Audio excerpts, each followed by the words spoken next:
So today we are going to discuss about the properties of a hash function. This question is very important for 2 marks, and already we have discussed about the hashing methods and collision resolution techniques. Now we are going to discuss about the properties of hash function. So what is meant by hashing? Hashing is the process of mapping records in a file to memory locations on the secondary storage. This process is called as a hashing. So hashing is a function which maps the records in a file on the primary storage to memory locations on the secondary storage. So a function which maps between the records in a file on the primary storage to memory locations on the secondary storage is called as a hash function. So already we know what is meant by hashing and what are the different hashing methods. The division method is one of the method, mid square method is another method, and folding method is another method. These are the three different methods of hashing methods. What is meant by a collision? If two or more records are going to map to the same memory location, then it is called as a collision. What are the different collision resolution techniques? There are 5 different collision resolution techniques. One is called as a linear probing, second one is called as a quadratic probing, and the next one is called as a double hashing, and the next one is known as the chaining method, and the next one is known as the bucket hashing method. Already we have discussed in the previous lectures about the hashing methods, and then the collision resolution techniques. So what is meant by a hash function? A hash function is a function which maps the records in a file on the primary storage to memory locations on the secondary storage. So what should be the properties of a good hash function? These are the 4 different properties. Pre-image resistance, second pre-image resistance, collision resistance, and determinism. Coming to the first property, that is called as the pre-image resistance. So what does this property says that? So what we are doing with the help of the hashing is the process of mapping the records to memory locations. So for this we are going to take a hash function. For that hash function we are going to pass the input. What is the input? The key of the table is called as the input. So what is the key in our example? Employee is a file. In the employee file we are having employee number, employee name, and employee salary. Employee number is called as a key. So now we are going to discuss about this pre-image resistance. So whenever we are going to pass the key to the hash function, it is going to generate the location where that particular record has to be stored. So what is this pre-image resistance property says? This property means that it should be computationally hard to reverse a hash function. So hash function should not be reversible or invertible. So what is the meaning of reversible or invertible? Let us understand this with the help of example. Capital H is the hash function, X is the input.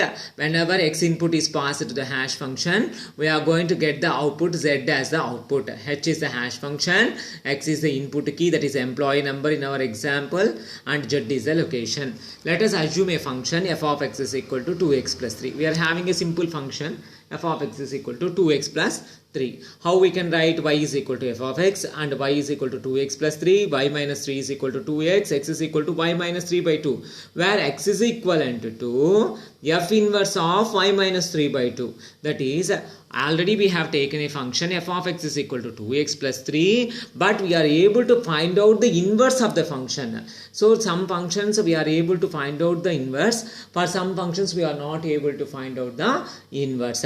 So the hash functions should be selected in such a way that it should not be inversible. We should not be able to find out the inverse of the given function. Why? Because why this property is necessary means from the location we should not be able to identify the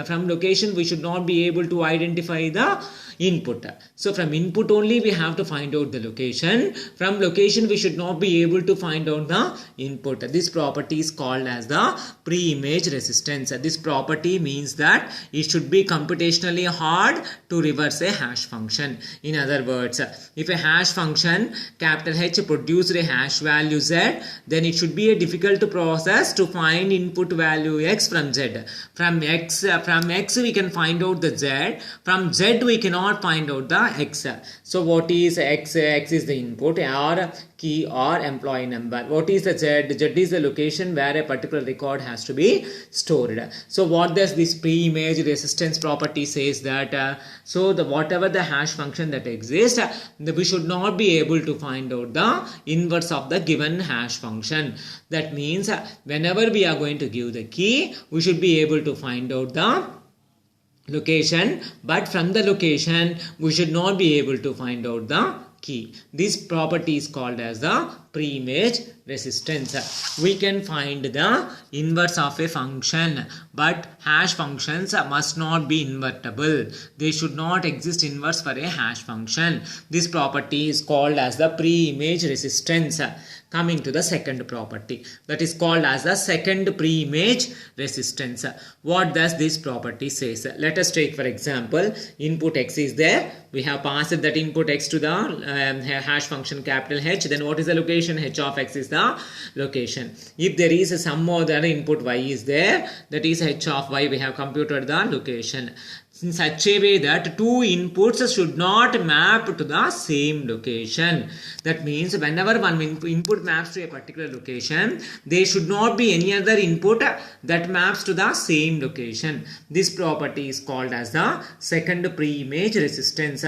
This property means given an input and its hash value, it should be hard to find a different input with the same hash. That is for X, we have found out the location H of X. They should not exist any Y such that H of X is equal to H of Y. So this property is called as a second pre-image resistance property. That means one input value or one key value has to map to a single location. No two inputs or no two keys should map to the same memory location. This property is called as the second pre-image resistance.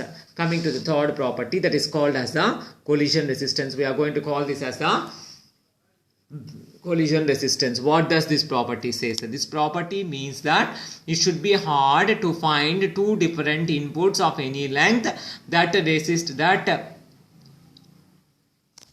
result in the same hash function. This property means that it should be hard to find two different inputs of any length that result in the same hash function. That is, let us take two inputs are X and Y such that H of X is equal to H of Y. No two inputs should map to the same location. Already we know that this is a second pre-image resistance property and collision resistance property are both are same. Here coming to the second pre-image resistance property, already one input is there, one hash value is there. There should not exist any input that maps to the same hash value. Here no two inputs should map to the same value. So both are interrelated properties, but the way of expressing the second property and third property are different. That is called as the second pre-image resistance, and the third property is called as a collision resistance. Coming to the next property, that is called as the determinism. A hash function must be deterministic. For any given input value, it must generate the same hash value. This is called as the determinism. So this is very important for the 2 marks question. Properties of a hash function. What are the properties of the hash function? Pre-image resistance is the first property. Second pre-image resistance is the second property. Collision resistance is the third property. And determinism is the fourth property. Coming to the pre-image resistance. What does this pre-image resistance property says? That a hash function is a function which maps the record in a file on the primary storage to memory locations on the secondary storage. Whenever we are going to give input to the hash function, we are going to generate the location value. But from the location, we should not be able to find out the input key value. That means that the hash function should not be invertible. This property is called as the pre-image resistance. Coming to the second property, that is called as the second pre-image resistance. This property means that if an input X provides a hash value of H of X, then there should not be any input Y that maps to the same H of X. This property is called as the second pre-image resistance. Coming to the third property, that is called as the collision resistance. This property means that for any two inputs. It should be hard to find any two inputs x and y that map to the same hash value. This is called as a collision resistance. Coming to the fourth property, that is called as the determinism. A hash function must be deterministic. For any given input value, it must generate the same hash value. These are the properties of the hash function.